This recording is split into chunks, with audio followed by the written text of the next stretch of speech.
राणा सांगाजी के पुत्र कुंवर भोजराज से तुम्हारा ब्याह तय हुआ है।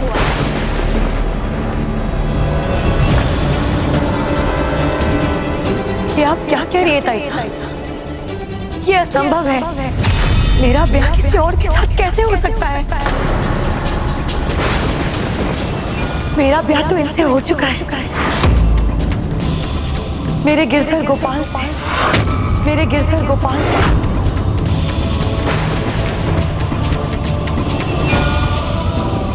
नहीं मीरा,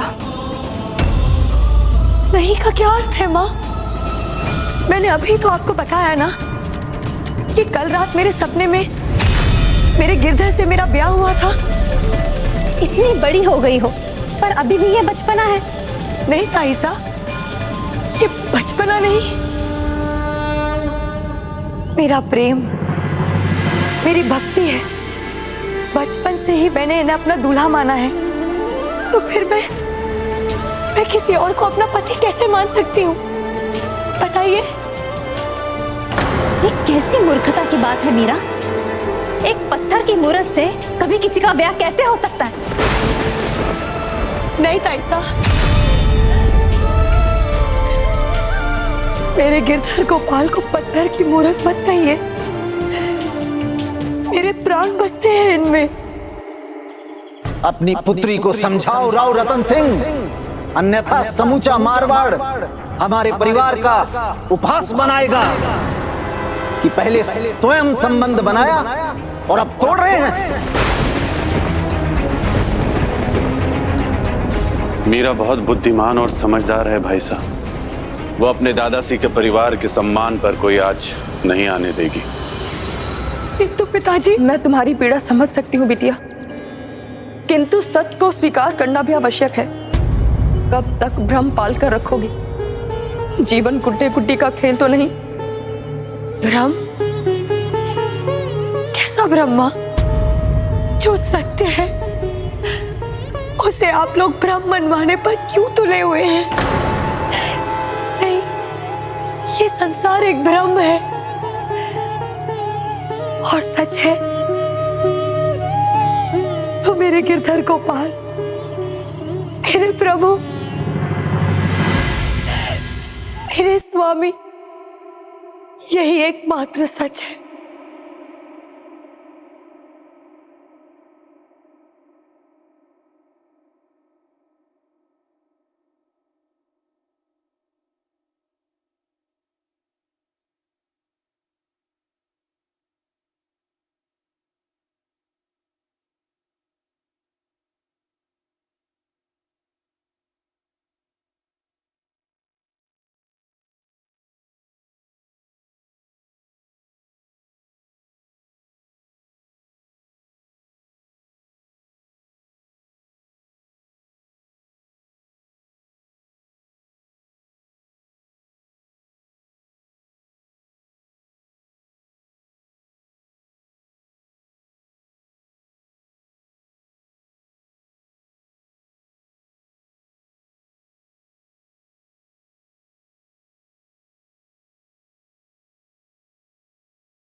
बस मीरा भाई साहब, बहुत हुआ। प्रभु श्री कृष्ण से विवाह हुआ है, इसका भ्रम हम तुम्हें पालने नहीं देंगे। यह असंभव है, इसकी कल्पना भी असंभव है। नहीं ताऊ साहब, आपकी बेटी आपसे हाथ जोड़ के विनती कर रही है। भले ही आपको एक कितना भी असंभव लगता हो, किंतु यही मेरा सच है। और ये इस जन्म का ही नहीं, मेरा और मेरे गिरधर का जन्मों जन्मों का नाता है। इसीलिए तो मेरे सपने में मेरे गिरधर गोपाल ने मुझे स्वीकारा है, ब्याह किया है मुझसे। चुप रहो मीरा, ऐसा बोलना तुम्हें शोभा नहीं देता। अब तुम्हारा विवाह ही तुम्हें सच्चाई के संसार में लाएगा। उसके लिए तैयार हो जाओ। सपना सच नहीं होता मीरा। भले ही सपने में हुआ, किंतु इस विवाह से बड़ा सत्य मेरे लिए और कुछ नहीं। और हाँ, आज एक और सत्य कह देती हूँ आप सबसे, सुन लीजिए आप सब। मेरे गिरधर गोपाल एक दिन अवश्य आएंगे और मुझे अपने साथ ले जाएंगे। और आप सब देखते रह जाएंगे। बस बंद करो अपना अनर्गल प्रलाप। यहां तुम्हें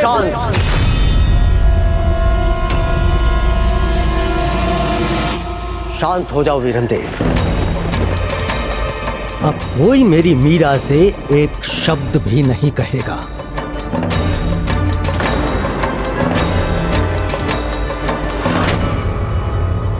दादू साहब,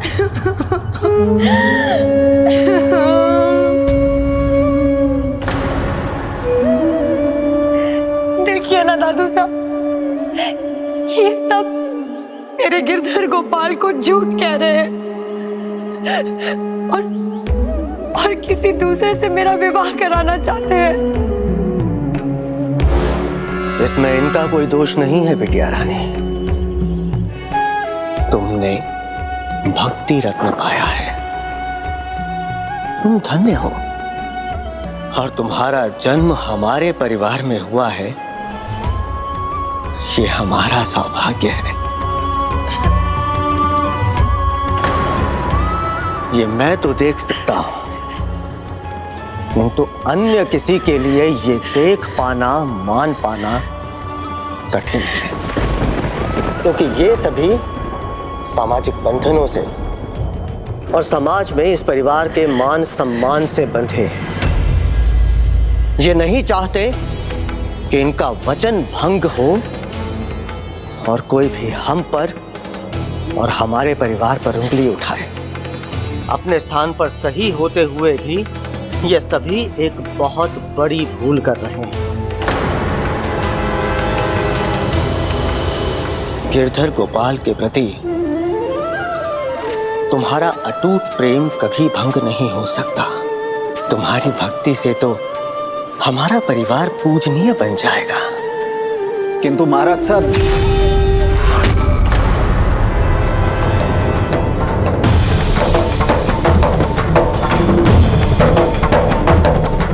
चिंता मत करो बिटिया रानी। अन्य किसी को भले ही कुछ भी दिखाई क्यों ना दे, परंतु तुम्हें तो अपना सत्य पता है। और गिरधर गोपाल के प्रति तुम्हारी भक्ति का आभास तो मुझे भी हुआ है। इसलिए जब तक मैं जीवित हूं, तुम्हारे प्रभु प्रेम में कोई बाधा नहीं होने दूंगा।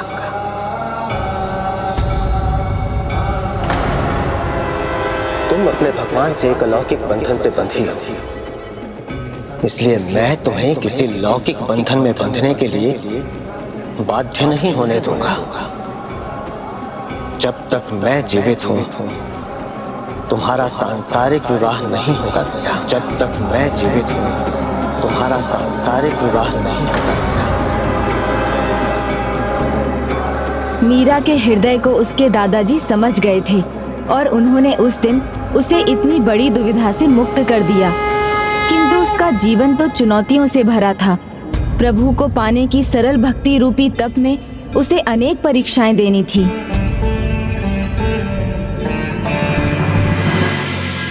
दादाजी सा, मेरे हृदय में गिरधर गोपाल के प्रति जो भक्ति और प्रेम है उसे आपने तो पहचान लिया।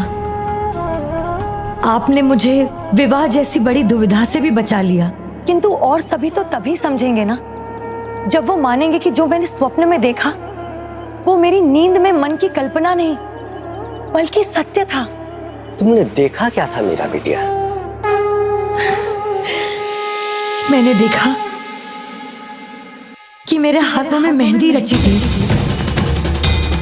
मेरे विवाह का मंडप सजा था, मैं दुल्हन बनी थी गिरधर गोपाल की और वो मेरे दूल्हे। दादाजी सा, जो मेरी मन की आंखों ने देखा, यदि वो सब देख सकते तो कितना अच्छा होता ना। प्रभु की लीला तो सर्वदा सत्य ही होती है मीरा बिटिया। मुझे पूर्ण विश्वास है कि जो कुछ तुमने देखा वो सत्य ही है, किंतु शायद अधूरा है। इसलिए अन्य सभी का उसे देखकर उस पर विश्वास जगाना कठिन है। किंतु बिटिया, उन बातों की चिंता कभी नहीं करनी चाहिए जिन पर अपना वश ना हो। और तुम्हें किस बात की चिंता? तुम्हारे साथ तो तुम्हारे गिरधर गोपाल हैं। सब उन पर छोड़ दो।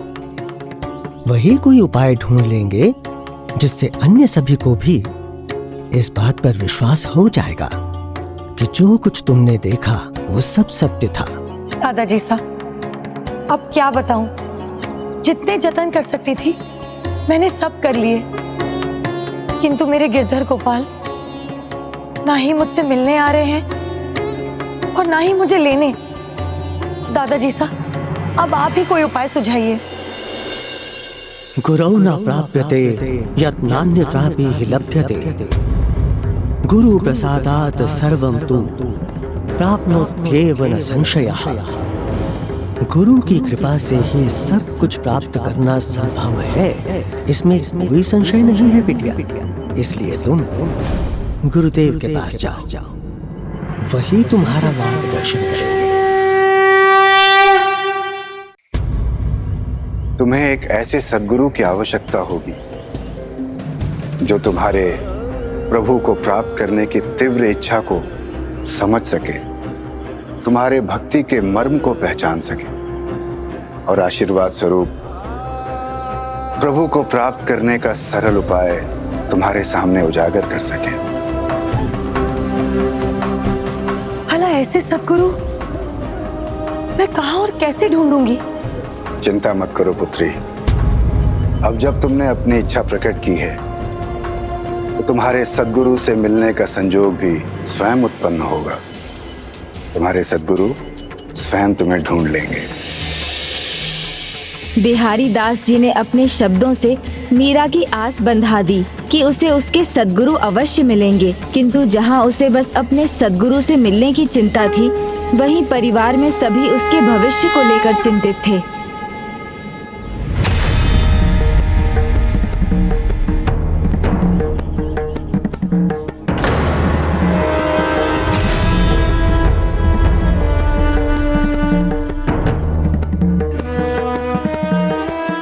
मीराबाई अभी भी अपने सपनों के संसार में ही जी रही है। ऐसे तो एक दिन वो प्रभु प्रेम में बावली होकर जोगन ही बन जाएगी। हमारे परिवार में ऐसा हो, ये मैं नहीं चाहती।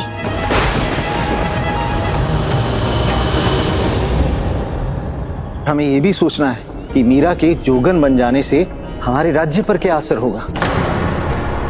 राणा सांगा एक महान योद्धा है, सभी उनका सम्मान करते हैं और उनके पुत्र भोजराज का भविष्य उज्जवल। तो ऐसे में उनसे रिश्ता ठुकराना, चित्तौड़ से संबंध बिगाड़ना क्या हमारे राज्य के लिए अच्छा होगा? हमारे समाज पर बाहरी हमले हो रहे हैं। ऐसे में हमें ऐसा कुछ भी नहीं करना चाहिए जिससे हमारे संबंध तनावपूर्ण हो, क्योंकि आपसी मतभेद से हमारे राज्य और हमारे देश दोनों पर संकट आ सकते हैं, और इस तरह से मीरा का भविष्य भी दांव पर लग सकता है। एक बार उसका संबंध टूट गया तो फिर उसे कौन स्वीकार करेगा?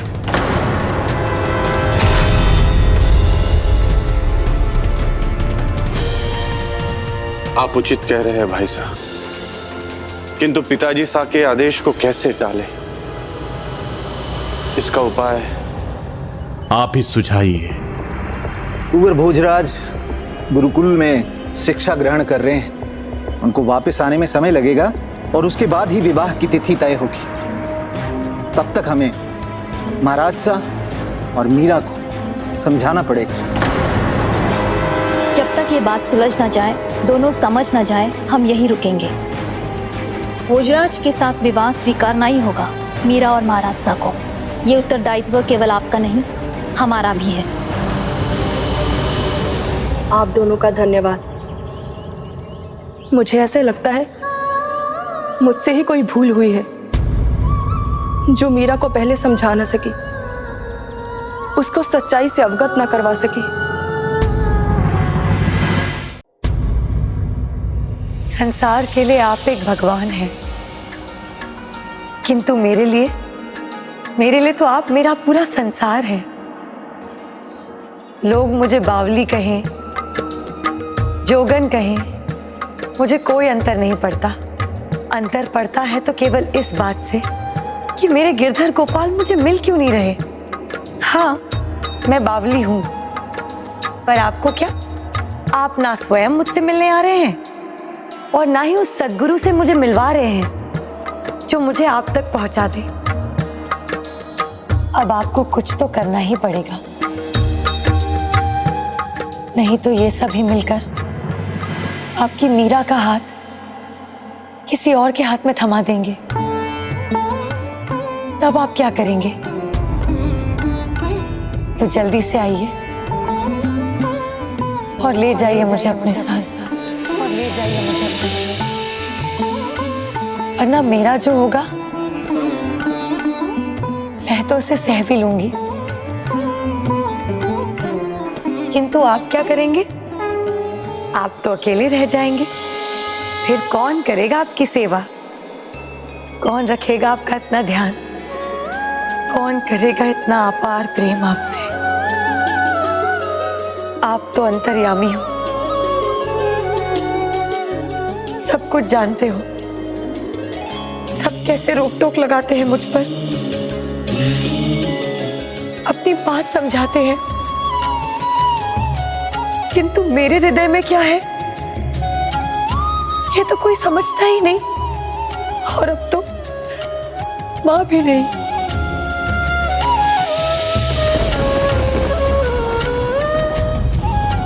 जो मुझे समझाते हैं वो ये क्यों नहीं समझते कि मैं आप ही की हूं। आप मेरे गिरधर गोपाल हो, मेरे प्रभु हो, मेरे सांवरे हो, बस मेरे आप ही हो, दूसरों ना कोई।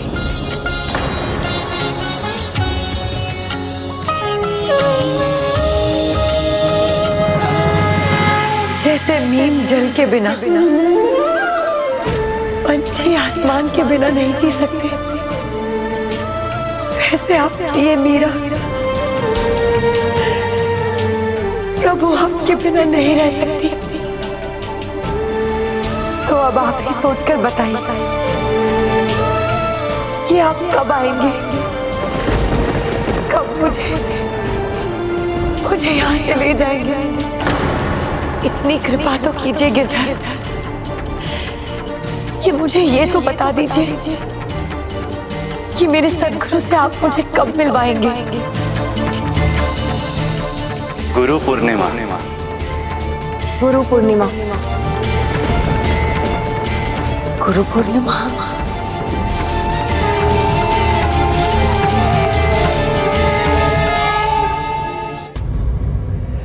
इतनी कृपा तो कीजिए गिरधर कि मुझे ये तो बता दीजिए कि मेरे सद्गुरु से आप मुझे कब मिलवाएंगे। गुरु पूर्णिमा। गुरु पूर्णिमा। गुरु पूर्णिमा।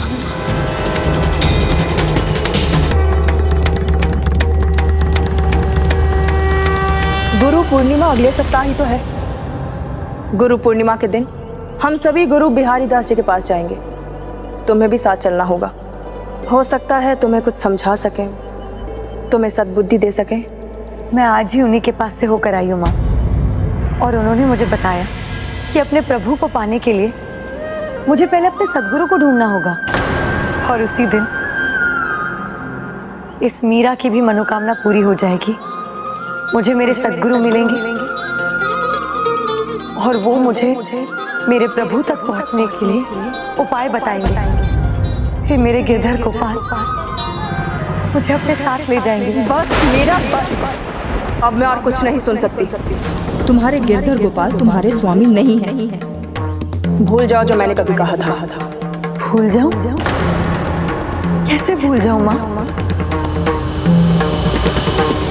अब तो तन मन से मैं अपने गिरधर गोपाल को समर्पित हूँ। मैं अपने आप को भूल सकती हूँ, सांस लेना भूल सकती हूँ, किंतु मेरे हृदय में मेरे गिरधर गोपाल है। ये कैसे भूल सकती हूँ माँ?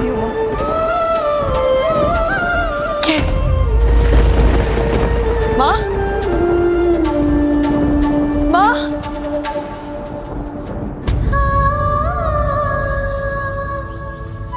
कोई मेरी बात नहीं समझता। क्यों? क्यों? आप चिंता ना करें देवरानी साहब, गुरु पूर्णिमा पर उसे कोई नहीं मिलने वाला। फिर उसकी आस अपने आप टूट जाएगी। उस दिन हम साज श्रृंगार का सामान और सुंदर गहने लेकर आएंगे, तो इसकी रुचि उनमें जाग जाएगी। अपने यौवन में श्रृंगार सभी को भाता है, इसलिए जब सुंदर गहने और साज श्रृंगार की सामग्री सामने आएगी तो उन्हें देखकर मीरा बावली हो जाएगी।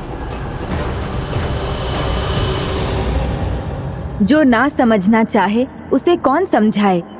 जैसे मीरा की ताईसा और उसकी माँ, जो गिरधर गोपाल में मीरा की लगन को अब भी नहीं समझ सके थे और उसके लिए गहने साज श्रृंगार की सामग्री एकत्र कर रहे थे, परंतु मीरा, उसका मन तो एकमात्र उसके सद्गुरु को ढूंढने में लगा था।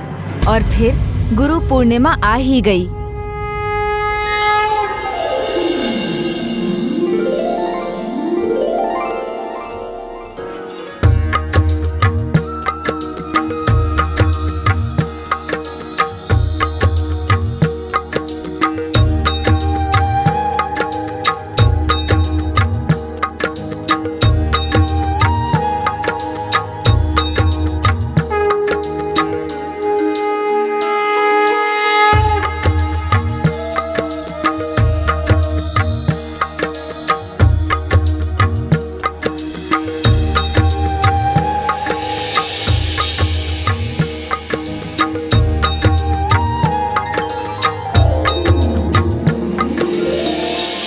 लीजिए, अब हो गए आप तैयार। अब तो विलंब मत कीजिए और जल्दी से मिलवा दीजिए मुझे अपने सद्गुरु से। कुछ नहीं बोलना चाहते तो कोई बात नहीं, किंतु कोई संकेत ही दे दीजिए। जय श्री कृष्णा। लगता है कोई आया है।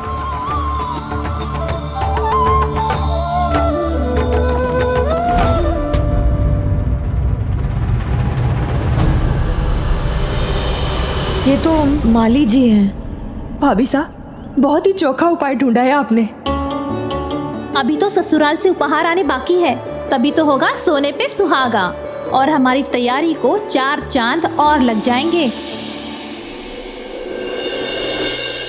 दिन बीता जा रहा है, ना ही कोई आया, ना ही कोई संदेश मिला, और ना ही आपका कोई संकेत। अब प्रतीक्षा की घड़ी और कितनी लंबी होगी गिरधर गोपाल? कुछ तो बताइए। हाँ भाभी साहब, बस मीरा का मन पलट जाए, उसे यही मना रही हूँ। धीरज रखिए देवरानी सा, धीरज, सब होगा पर अपने समय पर।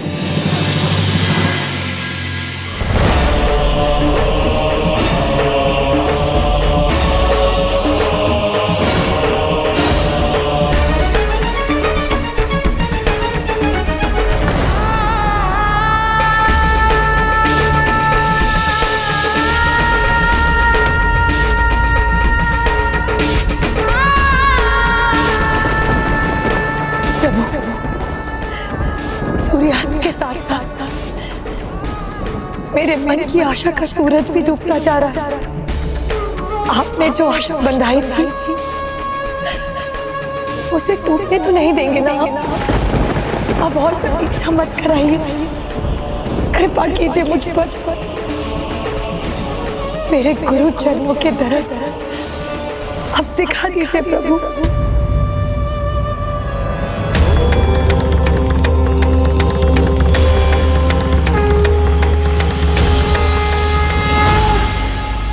मोहे लागी लगन गुरु चरणन की, चरण बिना कुछ हो ना ही भावे।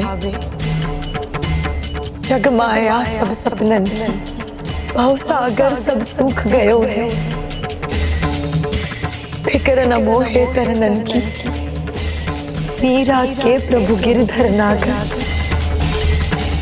आस वही गुरु शरणन की, मेरे गिरधर गोपाल आपकी मीरा गुहार लगाती है। अब और प्रतीक्षा नहीं।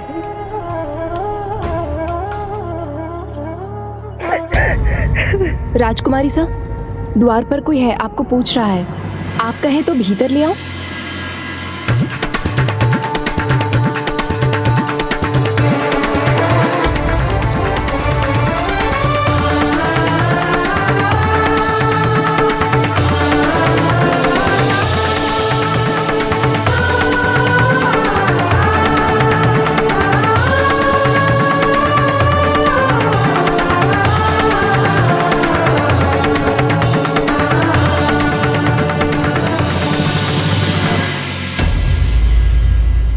प्रणाम। मैं चित्तौड़ से आया हूँ। चित्तौड़ की होने वाली बहू रानी सा के लिए उपहार लाया हूँ। भीतर लाओ। ये उपहार क्यों लाए हो यहाँ मुझे पता है।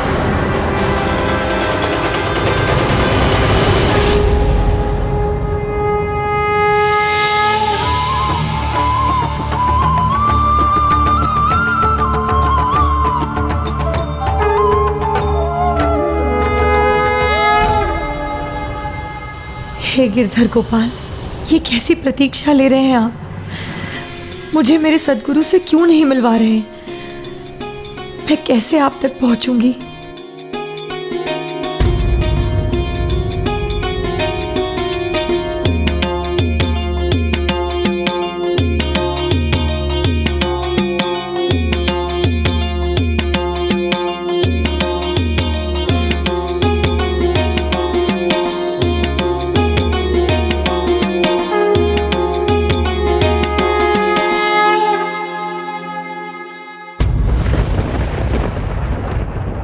ये क्या? जो मुझे स्वर सुनाई दे रहा था वो अब सुनाई क्यों नहीं दे रहा? और यहाँ तो कोई भी नहीं है।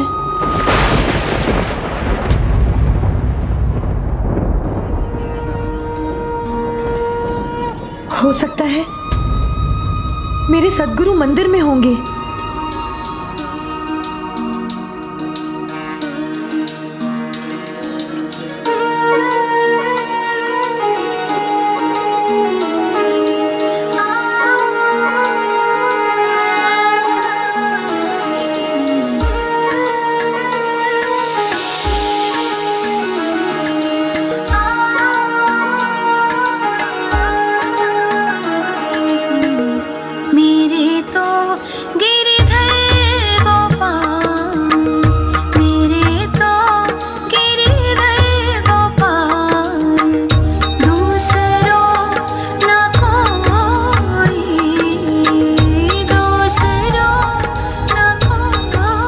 अद्भुत। मेरे तो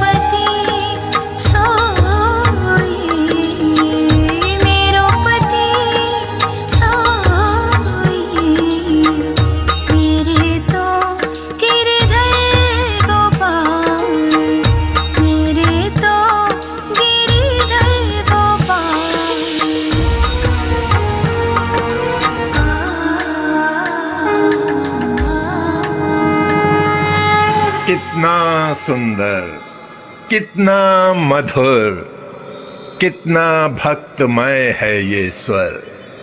अद्भुत।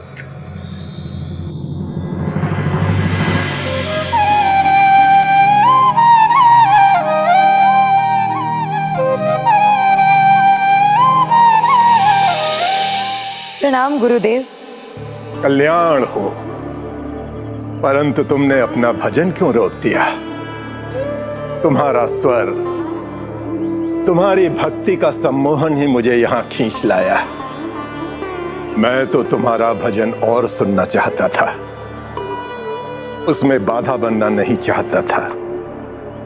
मुझे पता है गुरुदेव, आप मेरे मार्ग में बाधा उत्पन्न करने नहीं, मुझे सही राह दिखाने आए हैं। मैं तो आपको देखते ही समझ गई थी कि आप मेरे गुरुदेव हैं, जिसकी मुझे प्रतीक्षा थी, किंतु आपका परिचय मैं नहीं जानती। मैं तो साधारण भक्त हूं। कोई मुझे रविदास पुकारता है तो कोई रैदास, कोई मुझे कवि रूप में जानता है तो कोई धर्म प्रचारक के रूप में। पर मेरा मन तो यही जानता है कि आप मेरे गुरुदेव हैं और मैं आपकी शिष्या।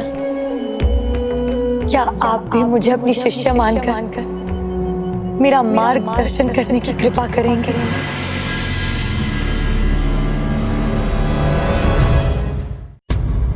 मीरा को बुलाने के लिए हम तैयार हैं।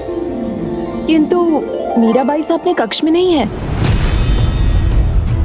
क्यों? कहाँ गई वो? वो चित्तौड़ से उपहार आने के बाद महल से कहीं बाहर चली गई थी। जाओ, सारे सेवकों से कहो मीरा को ढूंढे और उसे यहाँ ले आए हमारे पास। जी ताई साहब। ऐसे लगता है जैसे चित्तौड़ से आए उपहार का उसे समाचार मिल गया है। वो समझ गई है कि हमने उसके विवाह की बात अभी ठुकराई नहीं है। कहीं इसीलिए तो नहीं वो। आप चिंता मत करिए, वो यही कहीं होगी और लौट कर आएगी। अपने गिरधर गोपाल को छोड़कर वो कहाँ जाएगी? भाभी साहब, क्या आपको भी विश्वास है उसकी भक्ति पर? क्या आपको भी ऐसा लगता है कि मीरा अपने गिरधर गोपाल को छोड़कर कहीं दूर नहीं जा सकती? दुग्धेन देनु कुसुमेन वल्ली, शीलेन भार्य कमलेन तोयम, गुरु विना भाति न चैव शिष्यम, शमेन विद्या नगरी जनेन। गुरु के बिना शिष्य की क्या ही हस्ती गुरुदेव। आपके बिना मैं अपने गिरधर गोपाल से कैसे मिल पाऊंगी? जो तुम्हारे हृदय में बसते हैं, मैं उनसे मिलवाने वाला भला कौन होता हूं? तुम्हारे पूर्व जन्मों के कर्म वो बीज हैं जिन्हें तुमने स्वयं बोया है, जिनसे तुम्हारी इच्छा अवश्य पूर्ण होगी। बस प्रभु के लिए प्रेम और श्रद्धा के इस बीज को इसी प्रकार अपनी भक्ति और श्रद्धा के जल से सींचती रहो, तो तुम्हारे प्रभु प्रेम का पौधा एक दिन अवश्य लहला उठेगा। प्रभु तुम्हें तुम्हारी भक्ति का फल अवश्य देंगे। अर्थात मुझे मेरे गिरधर गोपाल मिल जाएंगे?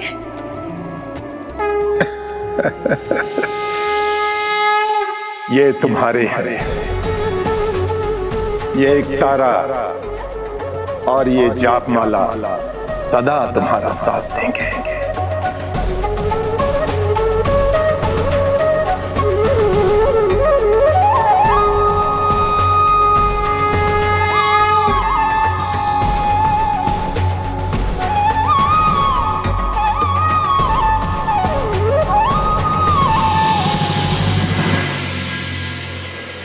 गुरुदेव,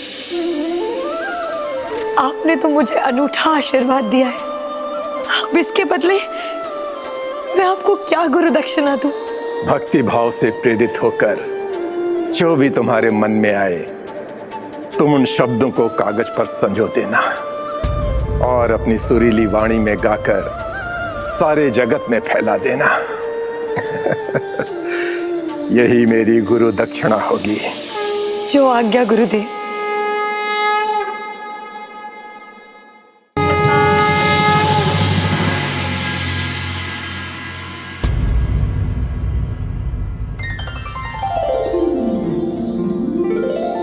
पुत्री, मैं तुम्हें आशीर्वाद देता हूं। शीघ्र ही तुम्हें प्रभु के दर्शन उनके उसी रूप में होंगे जिस रूप में तुम उन्हें देखने के लिए ललायित हो।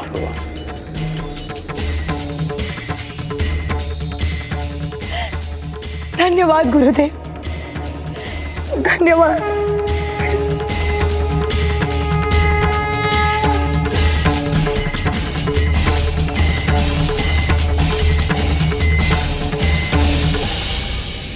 मीराबाई साहब, महल में आपको सब ढूंढ रहे हैं, आप चलिए हमारे साथ।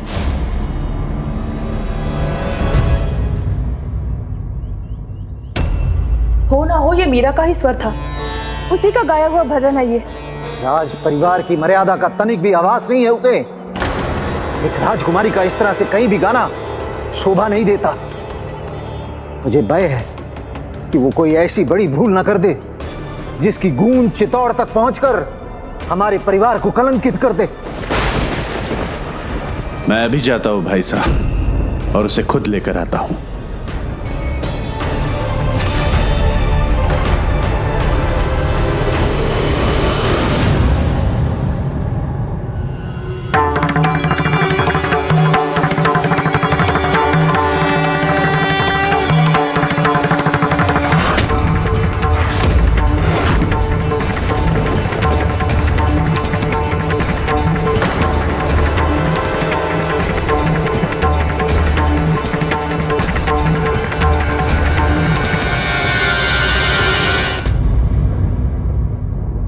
मेरा बिटिया, कहाँ थी तुम?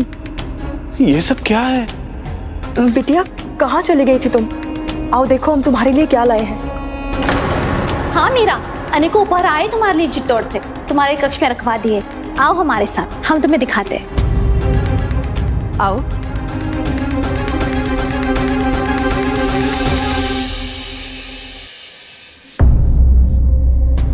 बड़ी भाग्यशाली है हमारी मीरा। समूचे मारवाड़ में ऐसे साज श्रृंगार का सामान किसी भी स्त्री के पास ना होगा।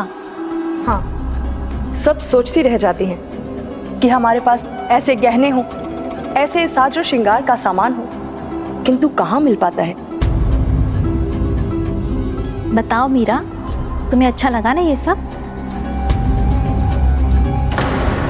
देखो मीरा, ध्यान से देखो, कितना कुछ है यहाँ तुम्हारे लिए। बताओ पुत्री, भाग्यशाली हो ना तुम? हाँ ताईसा, मैं भाग्यशाली तो हूँ, क्योंकि मीरा को जो साज श्रृंगार के लिए चाहिए वो उसे मिल चुका है। गुरुजी का दिया हुआ ये एक तारा और ये जाप माला।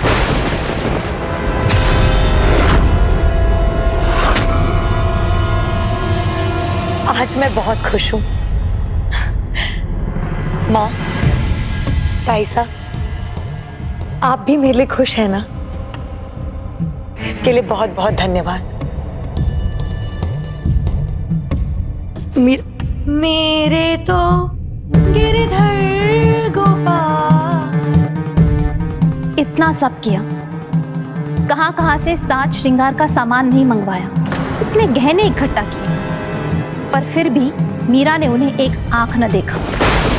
वो तो अभी भी एक तारा और जाप माला में ही रमी हुई है। मैंने तो पहले ही कहा था कि वो जोगन बन जाएगी। लगता है मेरा कहा सच होने में अब अधिक देर नहीं है। भक्त का आभूषण उसका श्रृंगार, उसकी भक्ति है, तो एक प्रेमी का श्रृंगार है उसका प्रेम। अब दोनों ही श्रृंगार के साधन मीरा के पास थे। भक्ति के लिए जाप माला और प्रेम के लिए उसका एक तारा। ऐसे में उसे स्वर्ण रजत के आभूषणों का आकर्षण भला कहाँ होने वाला था।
गुरु के दिखाए मार्ग पर मीरा ने अपने पांव बढ़ा ही नहीं दिए थे, अपितु वो तो उस मार्ग पर बहुत आगे बढ़ चुकी थी। उसकी इस यात्रा में उसे परिवार के बस एक ही सदस्य का समर्थन प्राप्त था, किंतु संसार में तो सब नश्वर होता है। तो मीरा को ये समर्थन कब तक मिलने वाला था, ये भला कौन जानता था। अत्यंत सुंदर रचना है तुम्हारी मीरा बिटिया। एक बार और तो पढ़कर सुनाओ। अवश्य दादाजी सा।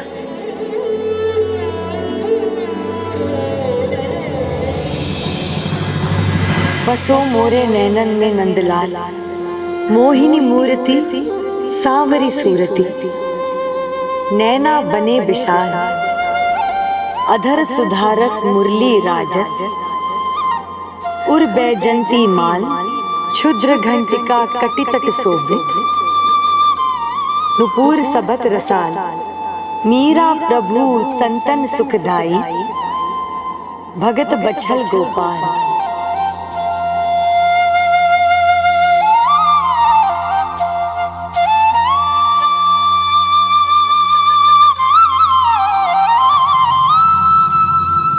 अपने शब्दों में तुमने कल्पना का ऐसा रस बुना है मीरा बिटिया,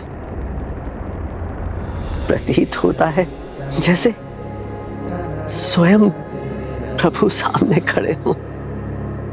प्रभु से मिलने की तुम्हारी जो तड़प है वो शब्दों की माला बनकर मेरे हृदय में यूं समाई है कि अब मेरे मन में भी प्रभु से मिलन का ही भाव है। अच्छा दादाजी साहब, तब तो मैं आपको अपने सांवरे से अवश्य मिलवाऊंगी। तुम्हारी भक्ति और आस्था का फल तुम्हें अवश्य मिलेगा मीरा बिटिया। मैं तुम्हें आशीष देता हूं। अन्य किसी को प्रभु के दर्शन हो या नहीं, परंतु जन्माष्टमी पर तुम्हें उनके दर्शन अवश्य प्राप्त होंगे। दादाजी साहब, आपका आशीष मिल गया, मैं धन्य हो गई। अब आप विश्राम कीजिए, कल का दिन हम दोनों के लिए बहुत बड़ा है।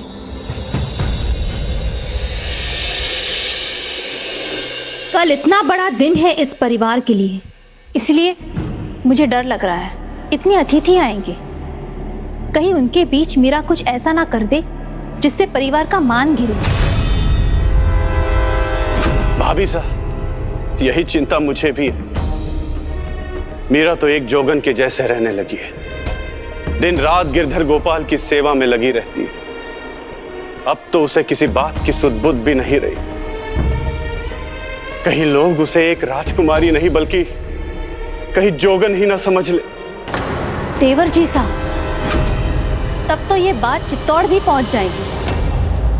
नहीं, ऐसा कुछ नहीं होगा। हम ऐसा कुछ भी नहीं होने देंगे। कल जन्माष्टमी की पूर्व संध्या पर हमारे पुत्र जयमल यहाँ आ रहे हैं। वो निगरानी रखेंगे कि मीरा ऐसा कुछ भी ना करे। भाई है उसका, उसी के आयु का है। हो सकता है मीरा उसकी बात सुन ले और मान भी ले।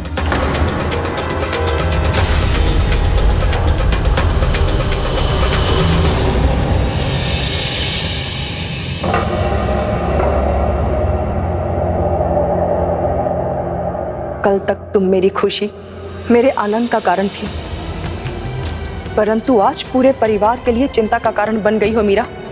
किंतु माँ, मैं हाथ जोड़कर विनती करती हूँ मीरा। कल जन्माष्टमी के उत्सव पर अनेकों अतिथि पधारेंगे। गुरु बिहारी दास भी होंगे। तुम ऐसा कुछ नहीं करोगी जो मेरे अपमान और लज्जा का कारण बन जाए।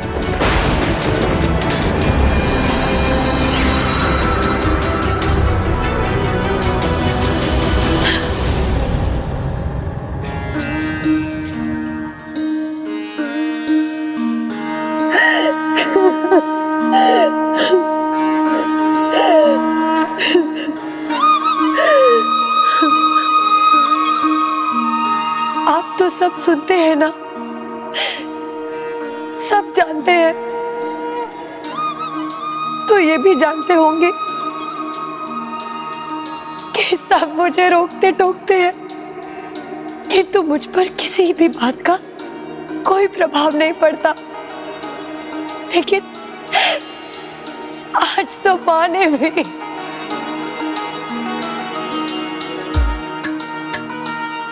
तुम्हें टोका, इसका दुख है तुम्हारी माँ को बिटिया, और कोई चारा भी तो नहीं है। किंतु अब मैं और लाचार नहीं होंगी। मैं अड़िग हूं अपने विश्वास पर। आप मेरे हैं और मैं आपकी। इस बात को मैंने छिपकर अपनाया है, सबके सामने अपनाया है, और ये कह देती हूँ कि मैंने आपको सबके सामने शंखनाद पर अपनाया है। माए री मैं तो लियो गोविंदो मोल, कोई कहे छान कोई कहे चौड़े, लियो री बजता ढोल।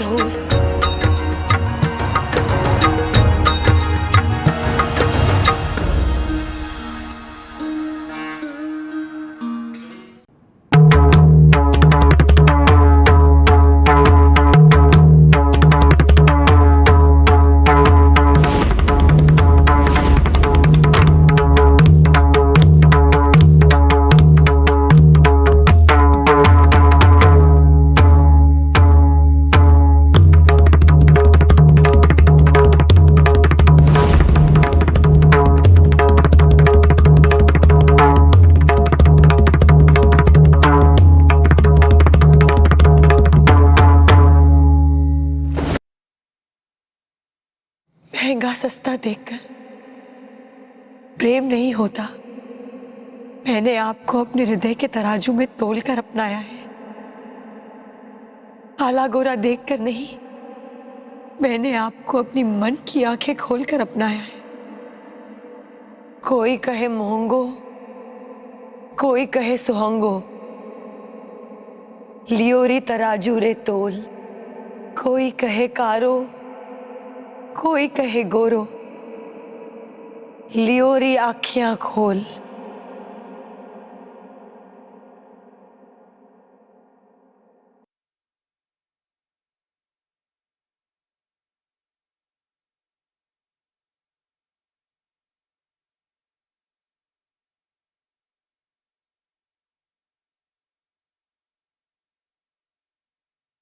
अब तो पूरा जगत जान गया है गिरधर गोपाल, प्रेम का देकर मोल अनमोल आपकी मीरा इस जन्म में ही नहीं, पिछले जन्म से आपको अपना चुकी है। तो अब तो दर्शन दे दीजिए प्रभु। या ही कुम सब जग जानत है, रियो री अमोलक मोल। मीरा कुम प्रभु दर्शन दीजियो, पूरब जन्म का कोल। तरस गए मेरे नैना आपके तरस को, अब तो अपने दर्शन देकर तृप्त कर दीजिए मुझे।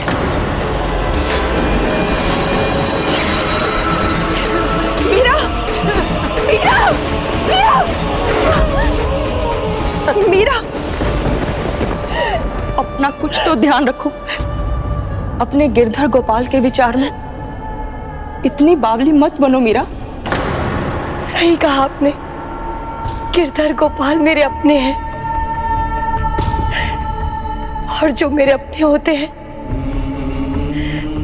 मैं उनका खूब ध्यान रखती हूँ, और ये भी मेरा उतना ही ध्यान रखते हैं माँ। ये भी मेरा उतना ही ध्यान रखते हैं। अब तुम्हें क्या समझाऊं मीरा, जब मेरी ही समझ जवाब दे चुकी है।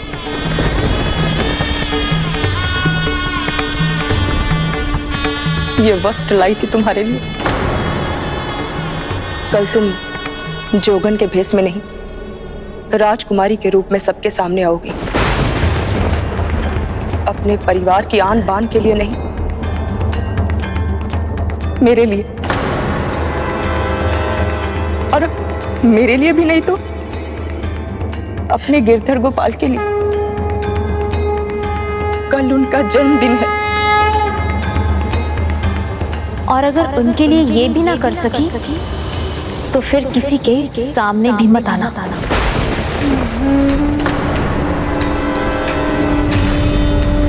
मैं नहीं चाहती कि मेरे इस व्यवहार के लिए लोग मेरे गिरधर गोपाल को दोषी ठहराएं।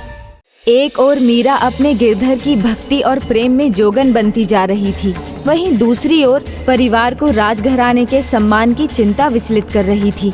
और इन सभी के बीच मीरा को इन बातों का ध्यान भी नहीं था। वो तो अपने गिरधर के और निकट होती जा रही थी और अब उनके साक्षात दर्शन पाने का समय भी पास आ रहा था।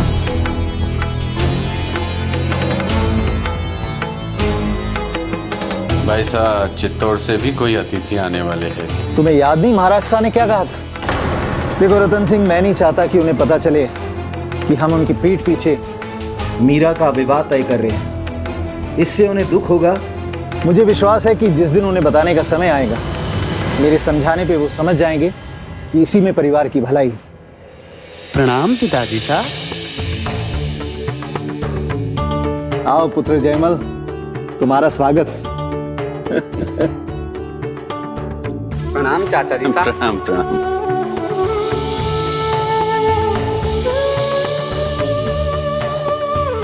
दादा साहब।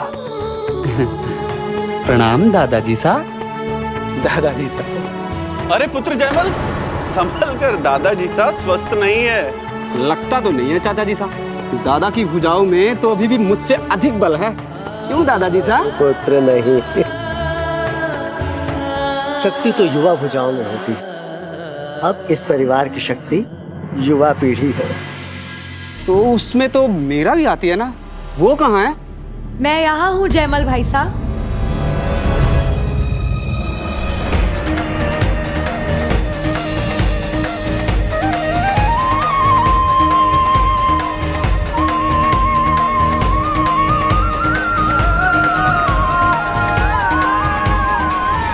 भाई का प्रणाम स्वीकार करो दीदी साहब। प्रणाम।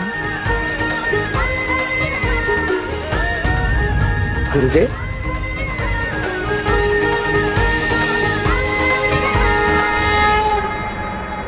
गुरुदेव बिहारी दास जी।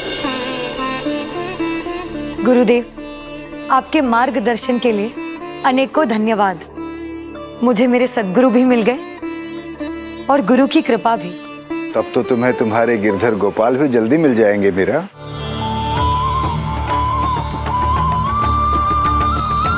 आइए।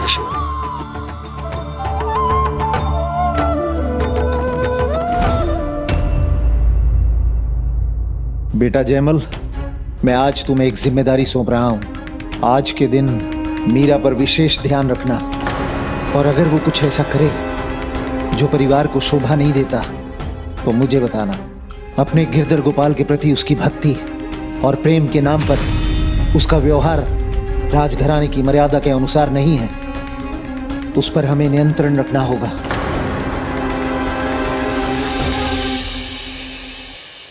जन्माष्टमी की इस पुण्य तिथि पर कृष्ण जन्म से पहले का समय हम कृष्ण लीला की कथाएं सुनकर व्यतीत करेंगे।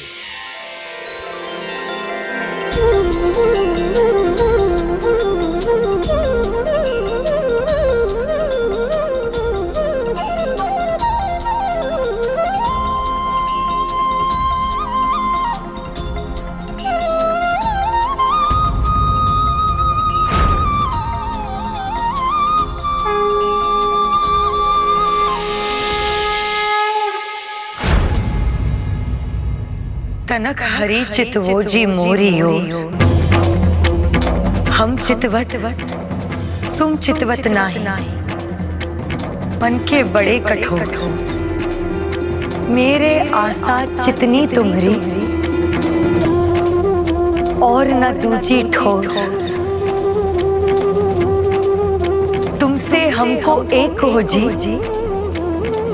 हमसी लाख करोड़, कब की फाड़ी अरज कर दो, अरज कर।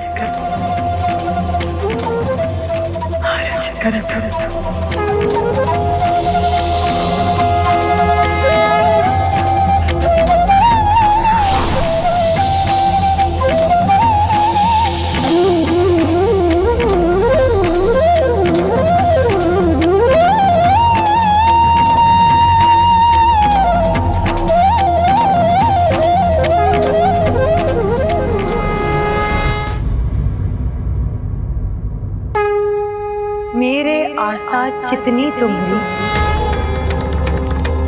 और न दूजी ठोर,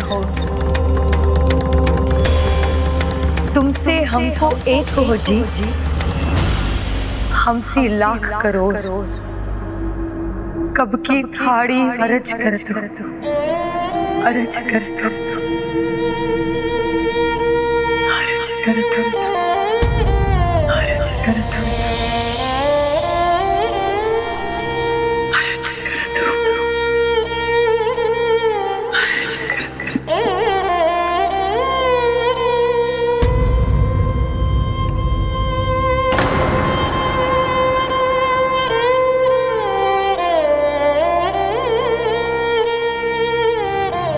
इस प्रकार उनके बचपन से ही श्री कृष्ण अनेकों अद्भुत लीलाएं किया करते थे। समूचे ब्रह्मांड के स्वामी बालक बनकर वृंदावन में आंख मिचोली खेला करते थे। मुझे तो लगता है ब्रह्मांड के स्वामी अभी भी मेरे साथ आंख में चोली खेल रहे हैं, तभी तो मुझसे छिपे रहते हैं, मेरी पकड़ में ही नहीं आते। ऐसी अद्भुत लीला के पीछे प्रभु का मात्र इतना संदेश होता है कि जब वो अपने भक्तों से मिलते हैं तो बालकों के समान सहज भाव और सच्चे विश्वास के साथ मिलते हैं।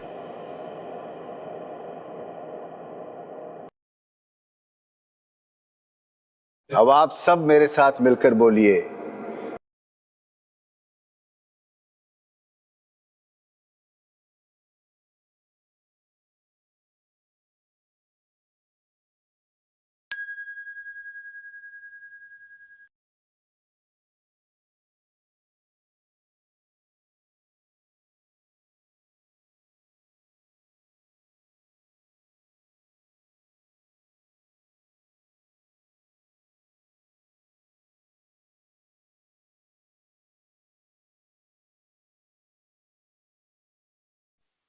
गोविंद बोलो हरि गोपाल बोलो, गोविंद बोलो हरि गोपाल बोलो, गोविंद बोलो हरि गोपाल बोलो।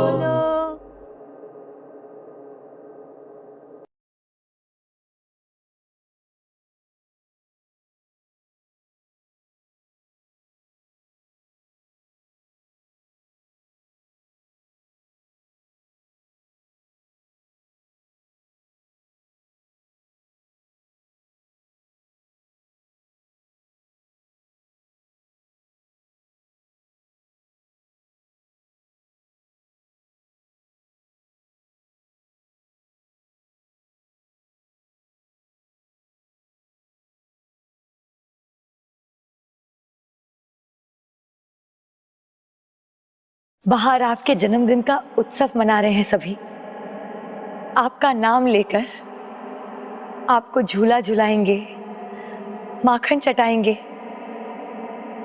तो आप ही बताइए ना कि मैं आपका जन्मदिन कैसे मनाऊं। समूचे ब्रह्मांड के स्वामी बालक बनकर वृंदावन में आंख मिचोली खेला करते थे। गुरु बिहारी दास ने कहा था कि आपको आंख में चोली खेलना बहुत पसंद है, तो फिर आपकी ये भक्त मीरा भी आज आपके साथ आंख में चोली खेलेगी, मन में ये आस लेकर कि आज वो आपको पकड़ सके।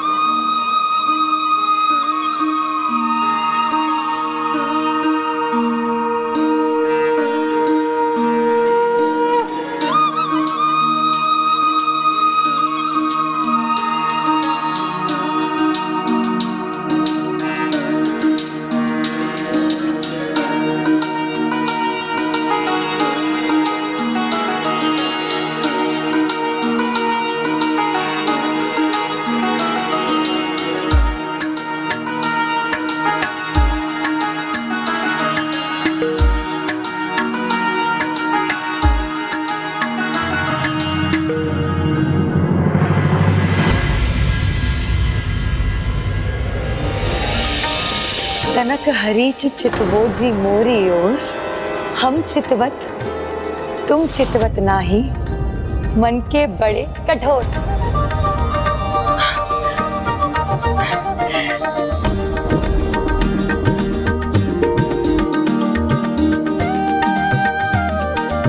मेरे आशा चितनी तुम्हरी और न दूजी ठोर।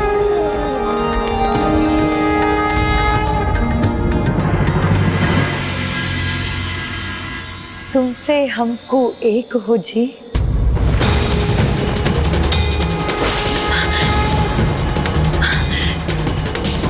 कब की थाड़ी अरज करत हूँ, अरज करत भय भोर। मीरा के प्रभु हरि अभिनाशी, देशु प्राण अकोर। हम चितवत तुम चितवत नाही, मन के बड़े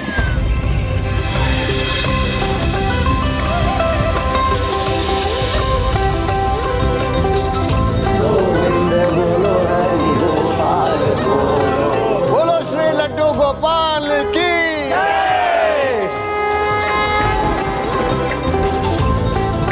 मेरे आशा चितनी तुम्हरी और न दूजी ठोर। तुमसे हमको एक हो जी, हमसी लाख करो, हमसी लाख करो।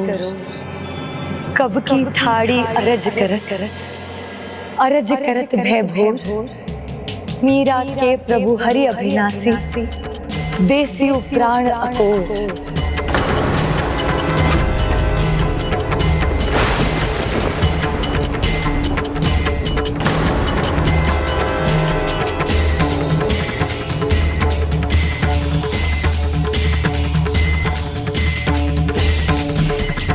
मीरा,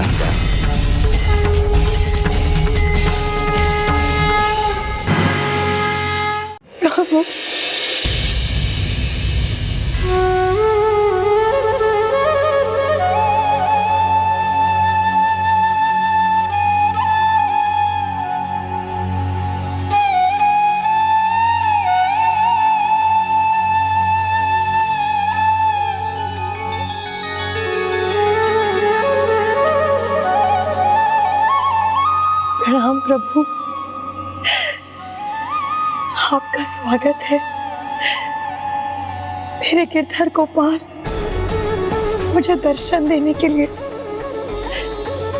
आपको कोटि कोटि धन्यवाद प्रभु।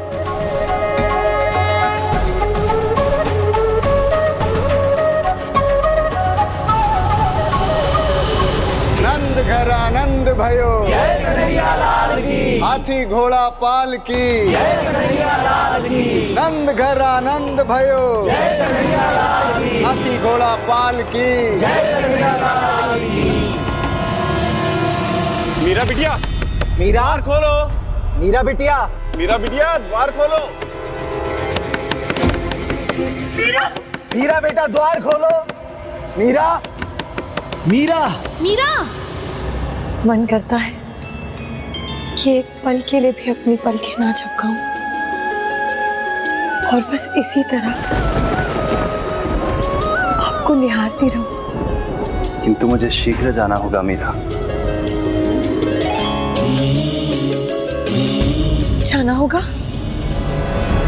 क्यों जाना होगा प्रभु? आप ऐसे कैसे जा सकते हैं मुझे अपनी दुल्हन को लिए बिना? आप तो मुझे अपने साथ ले जाने आए हैं ना? नहीं मीरा, अभी तो मैं केवल दर्शन देने आया हूं। साथ चलने का समय अभी नहीं आया।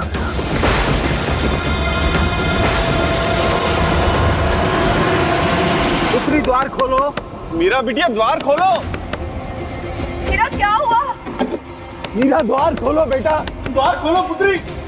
मीरा बिटिया, मीरा, मीरा द्वार खोलो बिटिया। क्यों प्रभु? वो समय क्यों नहीं आया? भक्त और भगवान का संबंध तो जन्म जन्मांतर का होता है, अलौकिक होता है।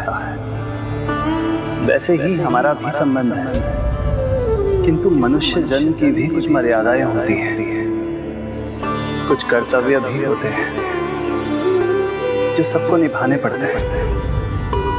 वो कर्तव्य, वो दायित्व चुनौतियां बनकर तुम्हारे जीवन तुम्हारे सामने भी आएंगी और तुम्हें उनसे पार पाना होना।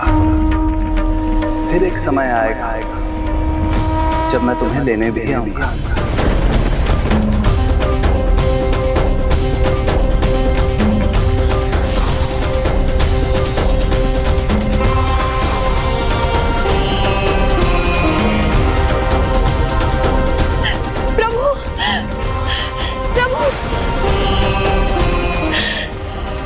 मेरे प्रभु चले गए।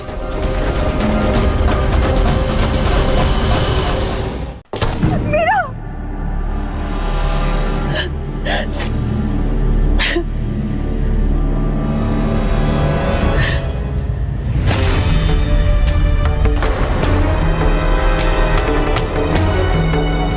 मीरा पुत्री, ये कैसा बचपना है बिटिया? सुध-बुध खोकर तुम ये सब क्यों कर रही हो? हाँ मीरा, बाहर पूजा चल रही थी। श्री गोपाल का जन्म अभिषेक हुआ, उन्हें झूला झुलाया गया। तुम तो उनकी सबसे बड़ी भक्त हो, फिर भी वहां नहीं थी। मीरा वहां नहीं थी क्योंकि वो यहाँ अपने गिरधर गोपाल के साथ थी।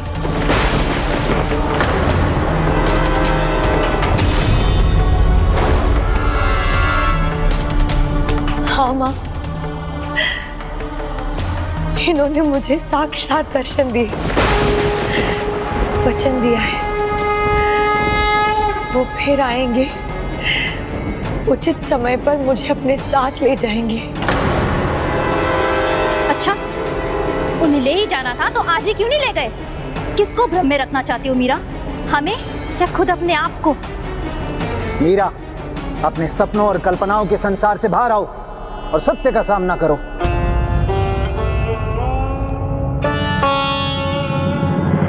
कुंवर सा, महाराज सा का स्वास्थ्य बिगड़ गया है।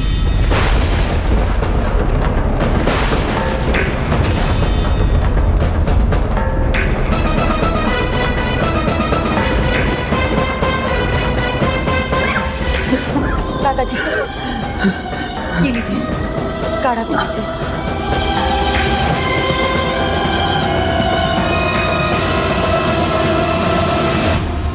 मैंने तुम्हें उस परिस्थिति की कड़वाहट से बचाया और तुम हो कि मुझे ये कड़वा काढ़ा पिला रही हो। अच्छा, तो आपने जानबूझकर उस सेविका को भेजा था ना? हाँ, क्योंकि मैं जानता था कि ये लोग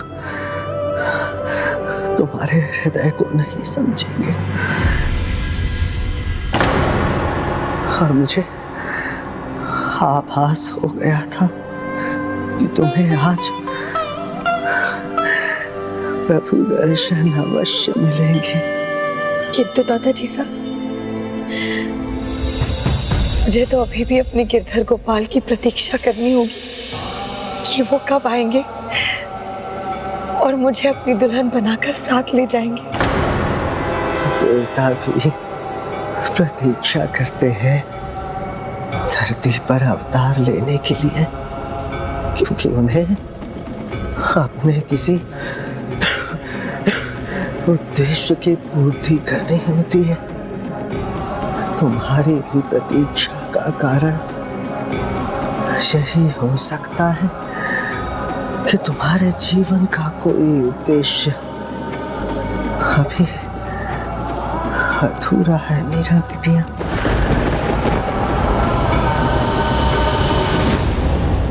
दूधा सिंह जी ने उचित ही कहा था। मीराबाई को प्रभु के साक्षात दर्शन तो मिले, किंतु प्रभु नहीं, क्योंकि उनके जीवन का उद्देश्य था सभी प्रकार की चुनौतियों का सामना कर प्रभु के लिए अलौकिक प्रेम और भक्ति का उदाहरण प्रस्तुत करना। राव दूधा सिंह जी की स्थिति अच्छी नहीं है, उनके पास अब अधिक समय नहीं बचा है।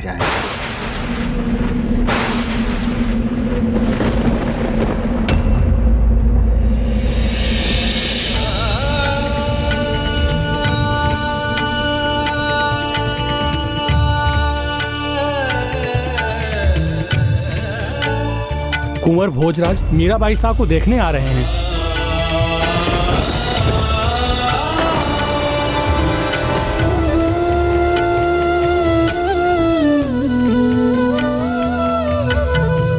क्या हुआ बिटिया?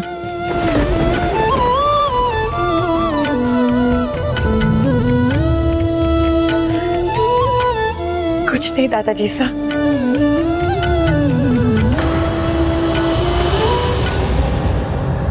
मीराबाई की अनेकों परीक्षाओं में ये प्रथम परीक्षा थी। एक और मीराबाई उन्हीं को खोने वाली थी जो परिवार में सदा उसका साथ दे रहे थे, और दूसरी ओर भोजराज जिससे उसका विवाह निश्चित हुआ था, वो उसे देखने आ रहा था।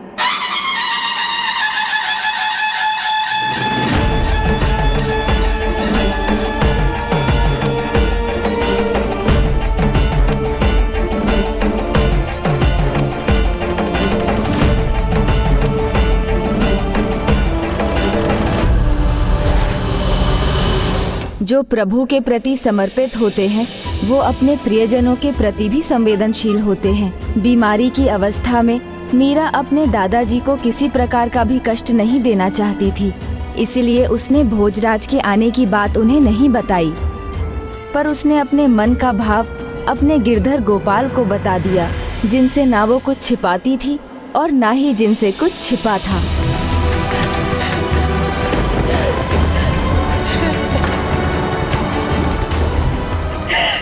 हे गिरधर गोपाल, सब जानते हुए भी आप मेरे मन की पीड़ा को क्यों नहीं समझ रहे? जब मीरा आपकी है तो वो किसी और की कैसे हो सकती है? तो फिर आप किसी को क्यों यहाँ आने दे रहे हैं? मुझसे मिलने दादाजी स्वस्थ नहीं है, क्यों मैं उनसे जाकर कुछ बोलूं? जिसके साथ स्वयं गिरधर गोपाल है, उसे क्या डरना? किंतु फिर भी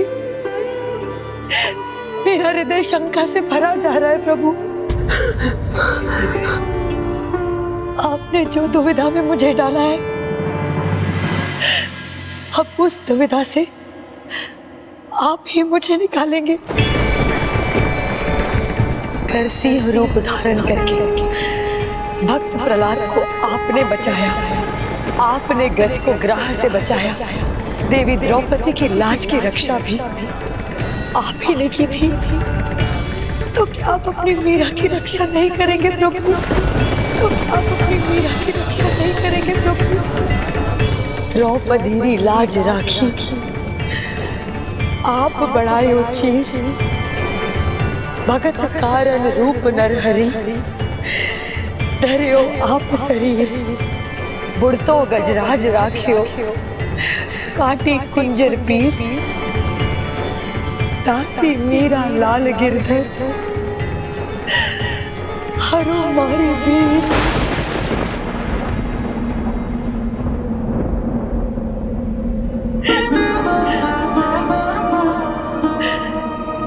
हे गिरधर गोपाल, इस दुविधा में मेरे सहायक बनना, इस मीरा के प्रेम की लाज रखना प्रभु।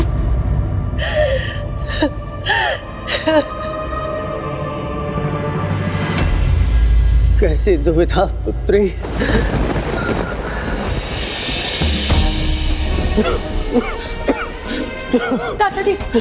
दादाजी आइए, बैठिए बैठिए।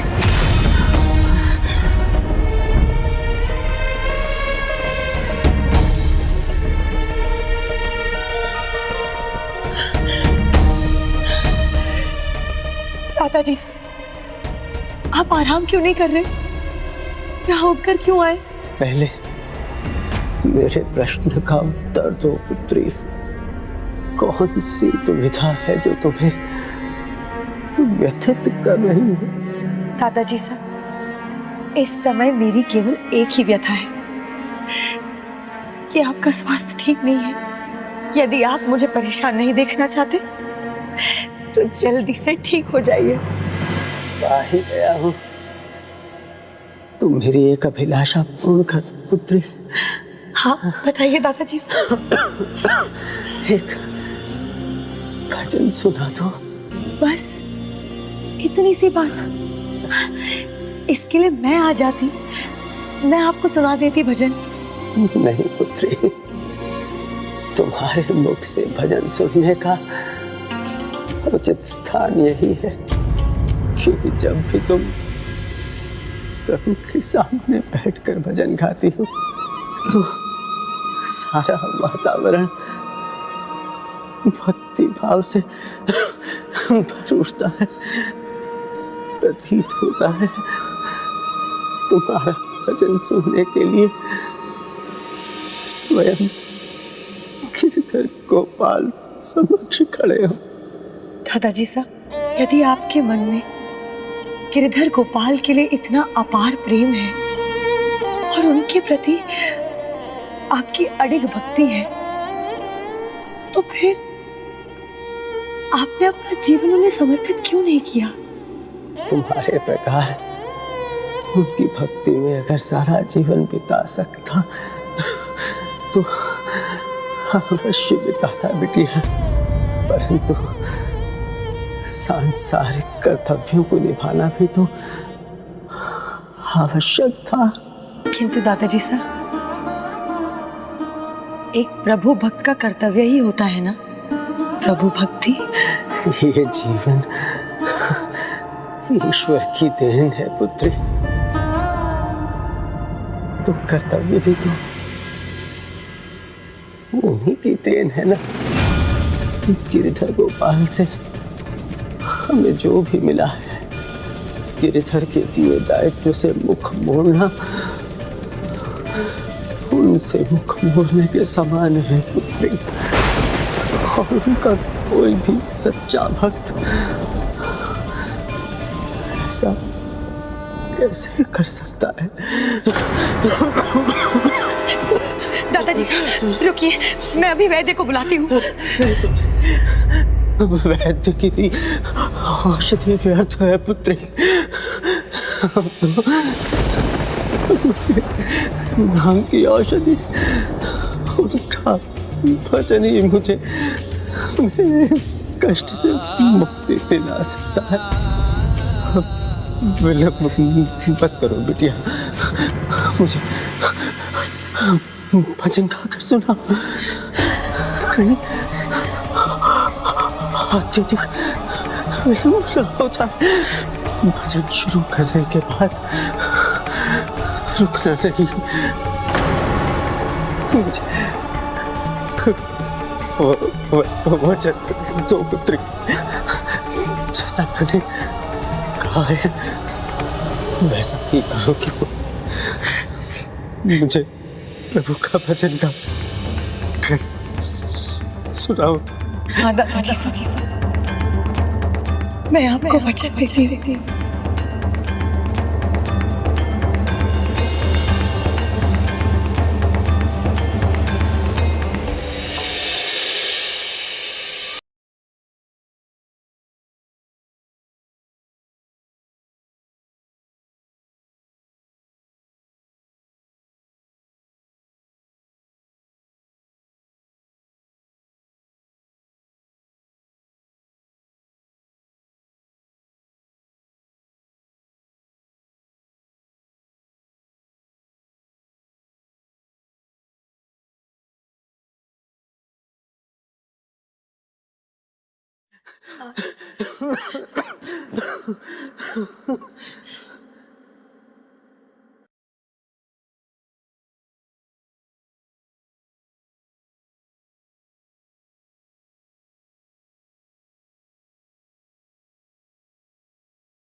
भजन शुरू करने के बाद रुकना नहीं, भले ही मेरी सांस ही क्यों ना रुक जाए।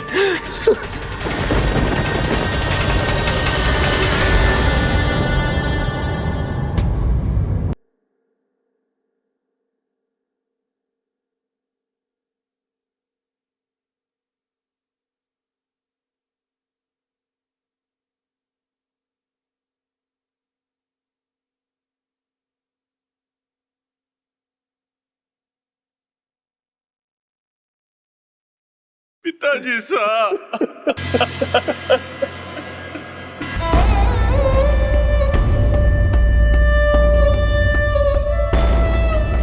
दादाजी साहब, दादाजी साहब। जब तक मैं जीवित हूं तुम्हारा सांसारिक विवाह नहीं होगा, नहीं होगा।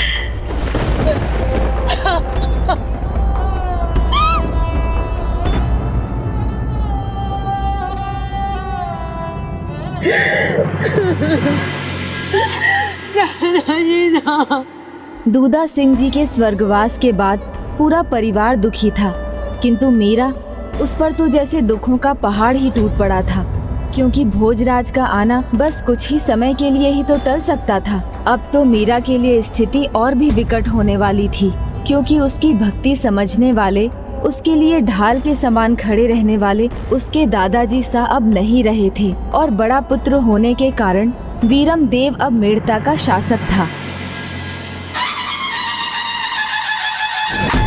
महाराज वीरम देव सिंह जी की, महाराज वीरम देव सिंह जी की, महाराज वीरम देव सिंह जी की।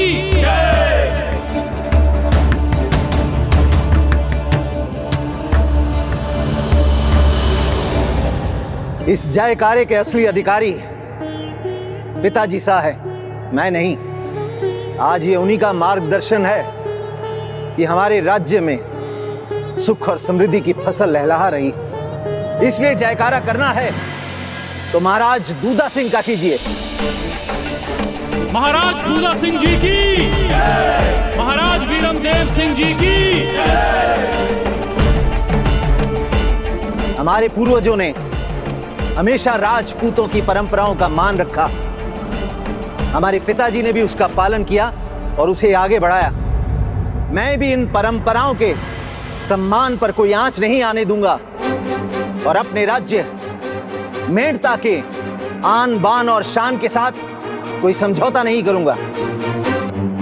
पिताजी के जाने का दुख हम सभी को है।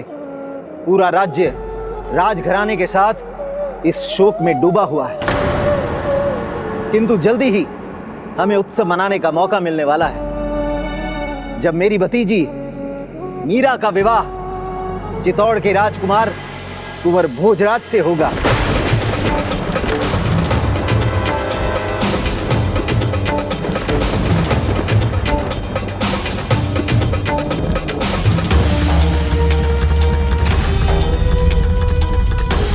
राजकुमारी सा ऐसे क्यों चली गई?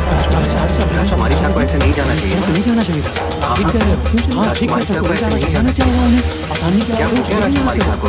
वो यहाँ से ऐसे चली। क्या हो गया राजकुमारी सा को? लगता है मीरा लज्जा गई।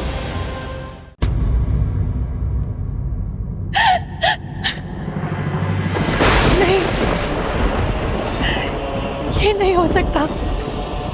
मैं और किसी से ब्याह कैसे कर सकती हूँ प्रभु?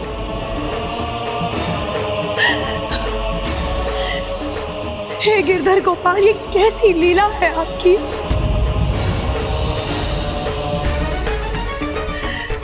मैंने तो मन में मान लिया है कि मैं आपकी ब्याहता हूँ, आपको ही समर्पित हूँ। आप ही मेरे सब कुछ हो और सदा आप ही रहोगे, तो फिर कोई और मेरे हृदय में कैसे जगह पा सकता है? बताइए ना, कैसे जगह पा सकता है?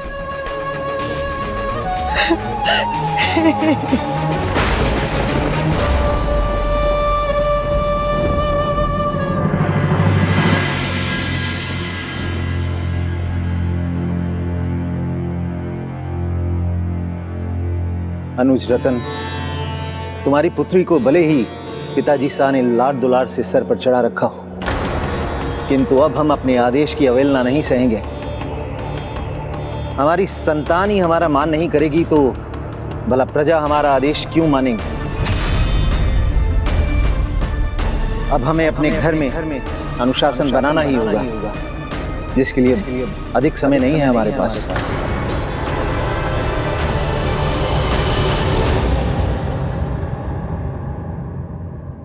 प्रणाम महाराज साहब। आपने उचित कहा कि अभी हमारे पास अधिक समय नहीं है। अभी सूचना मिली है कि चित्तौड़ से कुंवर भोजराज यहाँ के लिए निकल चुके हैं।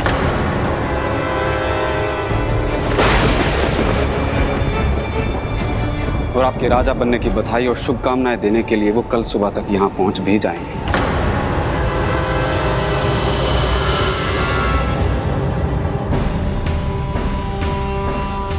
किंतु इतनी जल्दी मीरा को कैसे?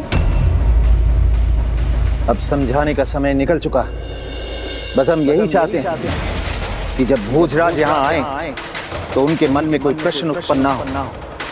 कुछ भी ऐसा नहीं होना चाहिए जिससे दो राजपूत राजघरानों में मनमुटाव पैदा हो। ये बात आप मीरा को जाके समझा दीजिए।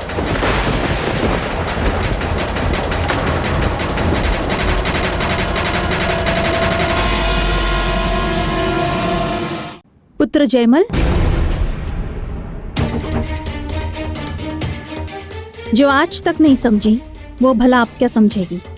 मैं जानती हूँ कल भी वो अपने गिरधर गोपाल की रट लगाए रहेगी, उनकी सेवा में ही रहेगी।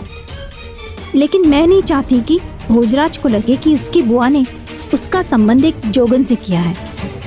इसलिए कल तुम्हारा ये उत्तरदायित्व है कि तुम भोजराज को मीरा से दूर ही रखोगे। जब मीरा पूरी तरह से ब्याह के लिए तैयार होगी तब हम भोजराज को उससे मिलवा देंगे।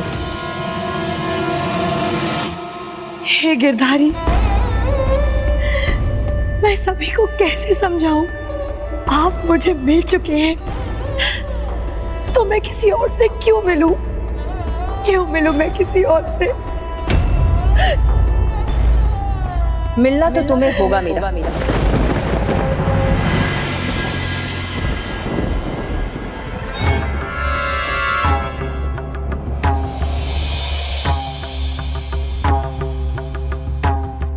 अब समझाने का समय नहीं है। कल ही कुंवर भोजराज यहाँ पधार रहे हैं। नहीं माँ, आप तो ऐसा मत कहिए। याद नहीं आपको? आप ही के शब्द थे ना कि मेरे दूल्हे गिरधर गोपाल हैं।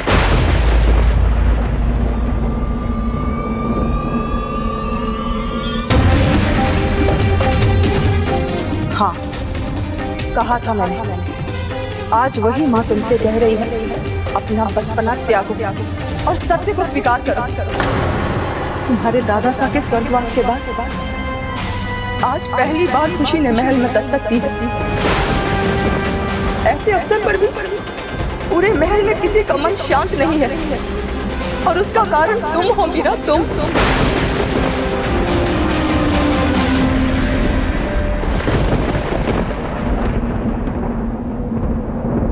भगवान है ये सभी के, तुम्हारे पति नहीं।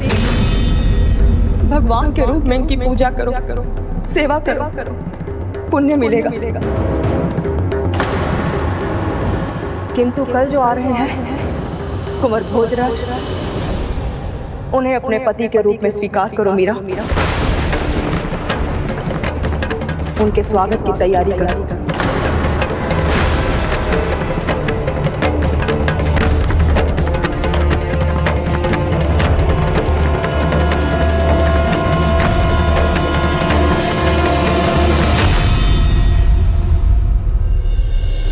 बिटिया, परिवर्तन संसार का नियम है। समय के साथ साथ बातों के मायने बदल जाते हैं। अब तुम्हारे दादा सा इस महल के राजा नहीं है, तुम्हारे ताऊ सा है। उन्हीं का शासन चलता है यहाँ और हम सभी को उनके आदेश का सम्मान करना है। इसलिए भूल जाओ मैंने कभी कहा था कि गिरधर गोपाल तुम्हारे दूल्हे हैं, या तुमने कभी उनसे विवाह की कल्पना भी की थी? या तुमने कभी उनसे विवाह की कल्पना भी की थी?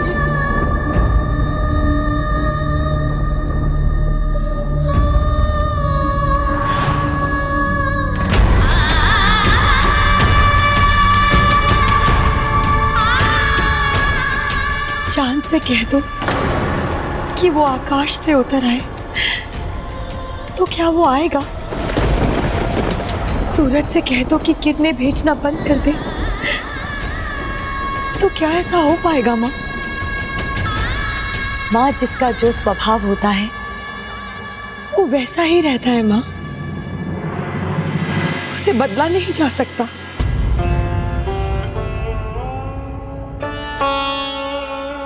मेरे गिरधर गोपाल के प्रति जो मेरी आसक्ति है, मेरा प्रेम है, मेरी भक्ति है, यही मेरे मूल स्वभाव है माँ, यही मेरे प्राण है। मैं इनके बिना जीवित नहीं रह सकती माँ, मैं इनके बिना जीवित नहीं रह सकती।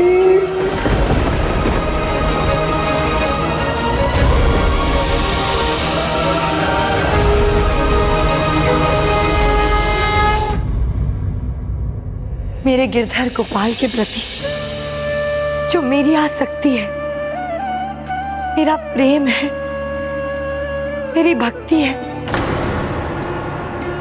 यही मेरे मूल स्वभाव है माँ, यही मेरे प्राण है।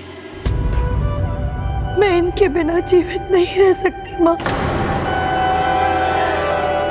मैं इनके बिना जीवित नहीं रह सकती माँ। मैं माँ माँ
जोगन बनना बंद करो मीरा, कुछ तो हमारी लाज रखो।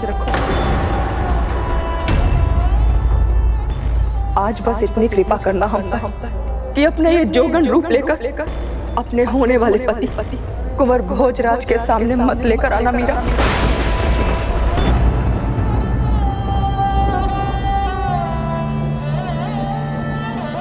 अपना ये जोगन रूप कुंवर भोजराज के सामने मत लेकर आना मीरा।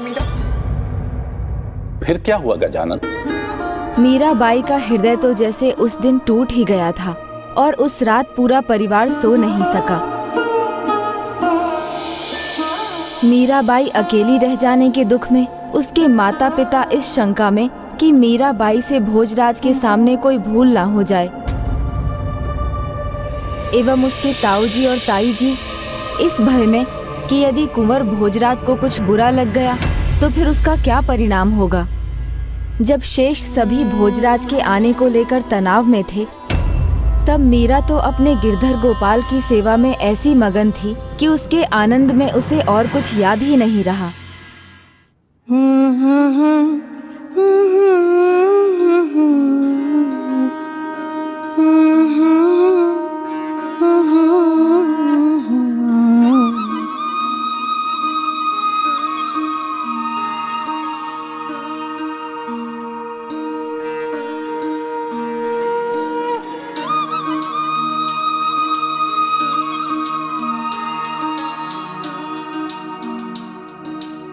देखो मीराबाई साहब को पति के आने की खुशी में चेहरा कैसे खिल उठा है। चेहरा क्यों ना खिला हो, मेरे पति मेरे सामने जो है। हाँ, मेरा विवाह हो चुका है इनसे, मेरे गिरधर गोपाल से। किंतु मीराबाई साहब, हमने तो आपको दुल्हन के जैसा सजा हुआ कभी नहीं देखा। हाँ, दुल्हन के लिए तो जोड़ा आता है दूल्हे के यहाँ से, ना वो आया ना वो खुद आए आपको लेने, अपने साथ ले जाने।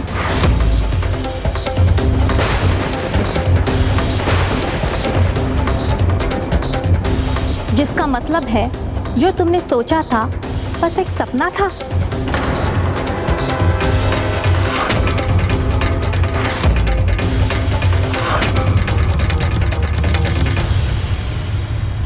क्योंकि अगर वो सच होता तो विधि विधान से तुम्हारा ब्याह गिरधर गोपाल से होता, तो ब्याह भले ही ना देखते, पर तुम्हारे दूल्हे के भेजे हुए ब्याह के जोड़े में तुम्हें देखने का अवसर तो मिलता ना हमें।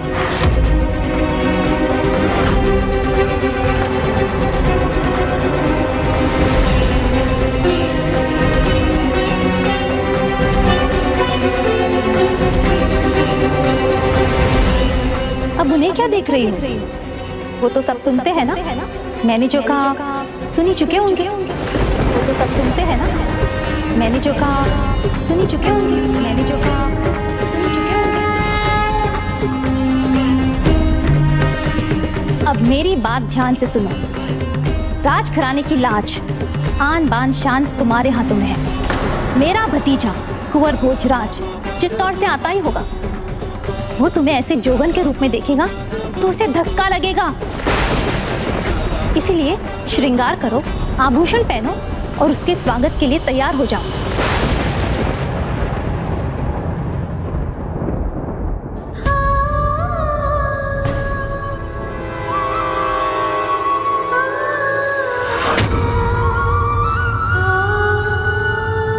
ताईसा,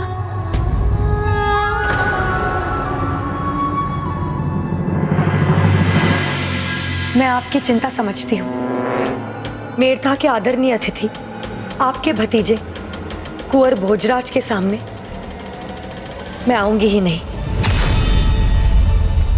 फिर इससे किसी को कोई आपत्ति नहीं होगी।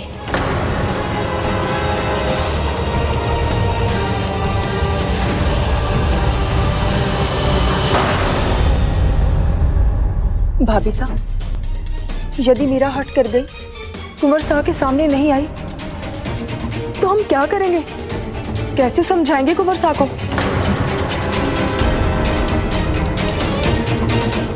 महारानी साहब, चित्तौड़ से कुंवर भोजराज साहब पधार चुके हैं। पधारो पुत्र भोजराज, पधारो।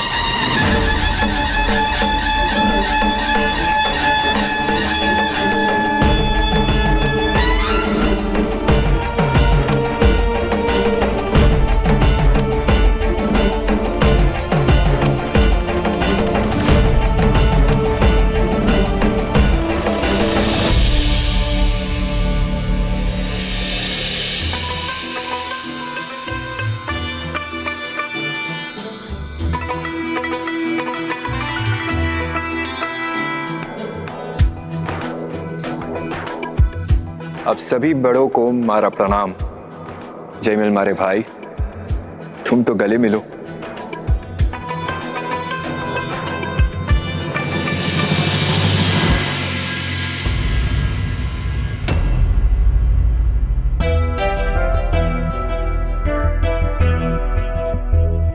और सभी हैं यहाँ, पर मीराबाई नहीं दिखाई दी।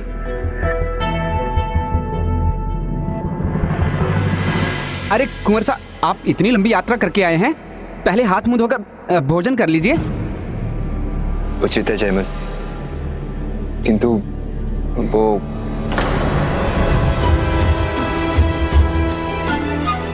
सामने ही तो है अतिथि कक्ष। आप तैयार हो जाइए, बहुत स्वादिष्ट पकवान पके हैं आपके लिए। चलिए।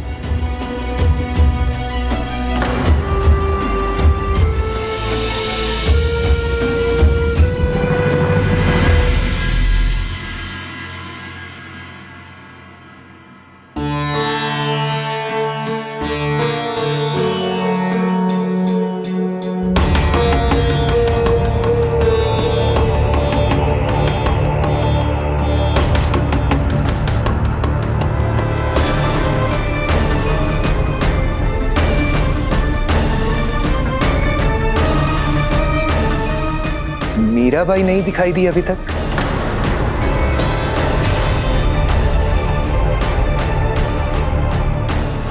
नहीं, अभी नहीं। अभी किसी भी बात की भोजराज को हमारी चिंता की भनक भी नहीं पड़नी चाहिए। वैसे तो वो आज ही चित्तौड़ जा रहा है, हम समझा लेंगे मीरा को फिर।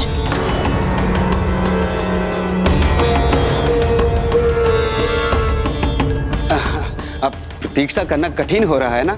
कोई बात नहीं, उनके भी दर्शन हो जाएंगे आपको। पहले हमारा महल तो देख लीजिए, और फिर उसके बाद आपको नगर भी तो घुमाना है। इतनी जल्दी क्या है जयमिल, अभी तो हूं मैं 1-2 दिन यहाँ। हाँ चलिए, आइए। 1-2 दिन? भाभी साहब, हमें जल्दी ही कुछ करना होगा।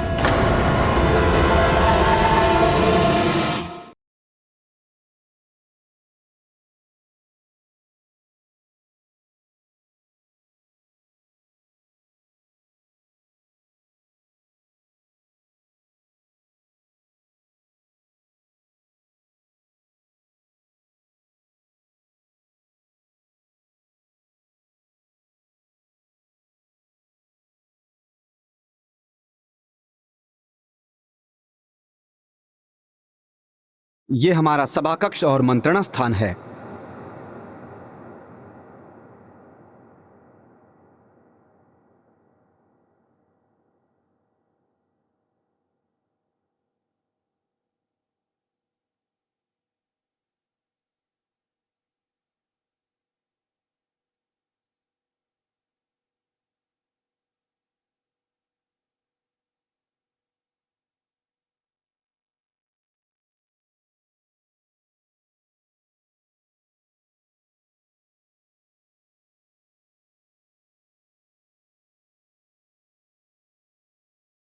ये देखिए, यहां से वहां उन पहाड़ियों तक ये सब हमारा राज्य है। कुंवर सा, कुंवर सा, कुंवर सा, कुंवर सा, कुंवर सा, कुंवर सा, हमें यहां नहीं, वहां उस तरफ महल के मंदिर जाना है। किंतु भजन का स्वर तो यहीं से आ रहा है ना? ये तो हमारी प्रथा है। जो भी अतिथि महल में आता है उसे मंदिर जाना ही होता है। आइए कुंवर सा, आइए।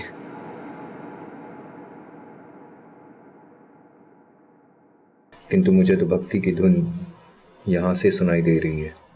मीरा के परिवार ने बहुत प्रयत्न किए कि मीरा की सच्चाई को भोजराज से छिपाया जा सके, परंतु सच को कब तक छिपाया जा सकता है? मुझे तो लगता है वो पूरा दिन आज द्वार नहीं खोलने वाली।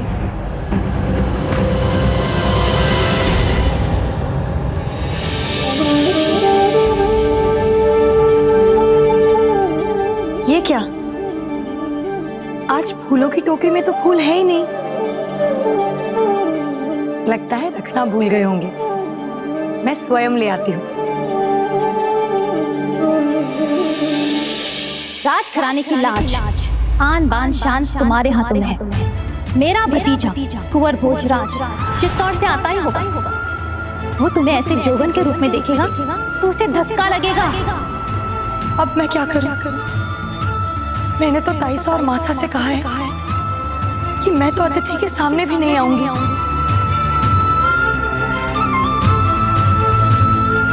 किंतु मैं अपने गिरधर गोपाल को उनके प्रिय फूलों से वंचित कैसे रख सकती हूँ?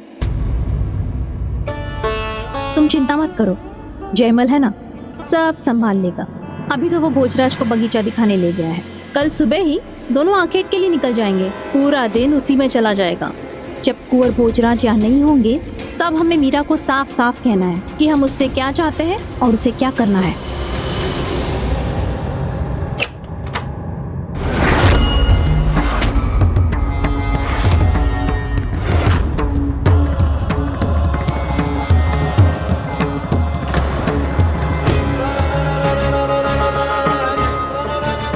इसने द्वार क्यों खोल दिया और ऐसे जोगन के भेष में कहाँ चली जा रही है ये? भाभी साहब, मीरा तो बागीचे की तरफ जा रही है जहाँ कुंवर साहब भी है।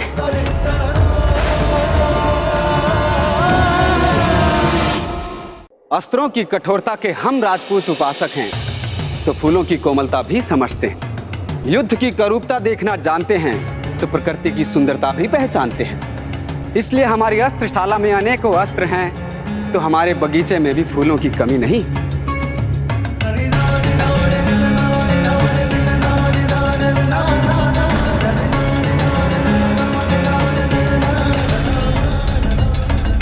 खुद दादाजी शाह ने ये बगीचा लगवाया था। जगह जगह से तरह तरह के फूल मंगवा कर लगाए थे यहाँ।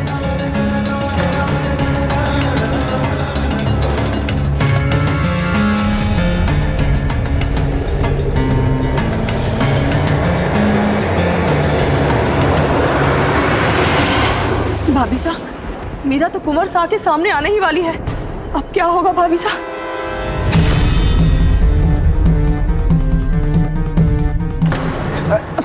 ये देखिए, ये फूल जैसे घास के गुच्छे ने इसने थाम रखा हो। यही तो इसकी विशेषता है।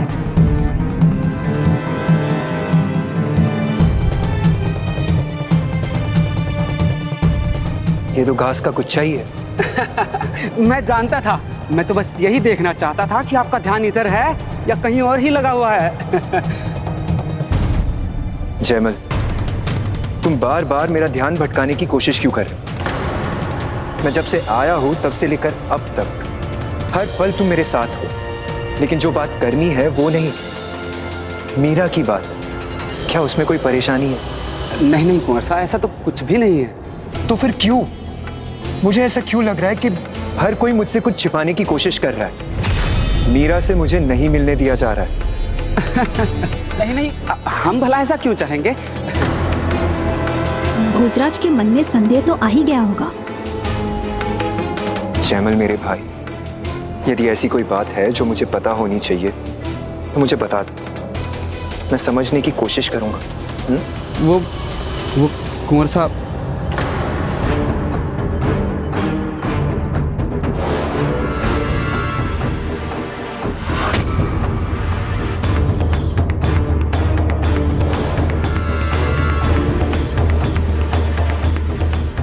कल तुम्हारा उत्तरदायित्व है कि तुम भोजराज को मीरा से दूरी रखोगे।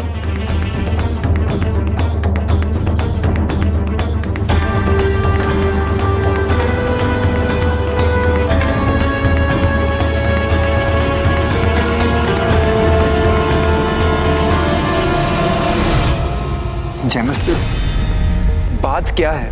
मुझे कुछ समझ नहीं आ रहा है। अभी तो तुम वहां ऐसे देख रहे थे जैसे तुम्हें कोई सांप सूंघ गया हो, और जब मैंने देखा तो कुछ नहीं था। मुझे लगता है कि इस रहस्य से पर्दा तभी उठेगा जब मैं स्वयं मीराबाई से मिलूंगा। अब रहस्य तो कुछ है ही नहीं। अब लगता है आप बहुत उतावले हो रहे हैं मीराबाई साहब से मिलने के लिए। तो इसमें बुरा क्या है? जिससे मेरा विवाह होना है, मैं उसे भेंट कर उसे समझना चाहता हूँ। उसे क्या अच्छा लगता है, क्या अच्छा नहीं लगता है, ताकि विवाह के बाद मैं उसे खुश रख सकूं।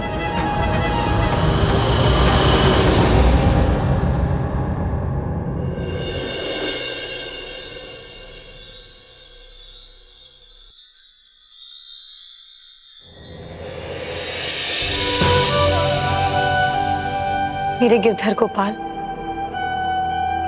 आपको तो मेरी पसंद नापसंद सब कुछ पता है, तो किसी और को जानने की क्या जरूरत? ये मीरा तो अपने गिरधर गोपाल की है और हमेशा रहेगी। और ये सब भी ना आप ही के कारण हो रहा है। आप मुझे ले जाने में इतनी देरी कर रहे हैं ना, मैं कह देती हूँ आपसे, चाहे जो कोई मुझे मिलने आ जाए, मुझे देखने आ जाए, मुझे लेने आ जाए, किंतु मैं किसी के साथ नहीं जाऊंगी। मैं सिर्फ आपके साथ जाऊंगी, आपके देश, आप ही के घर, और कहीं नहीं।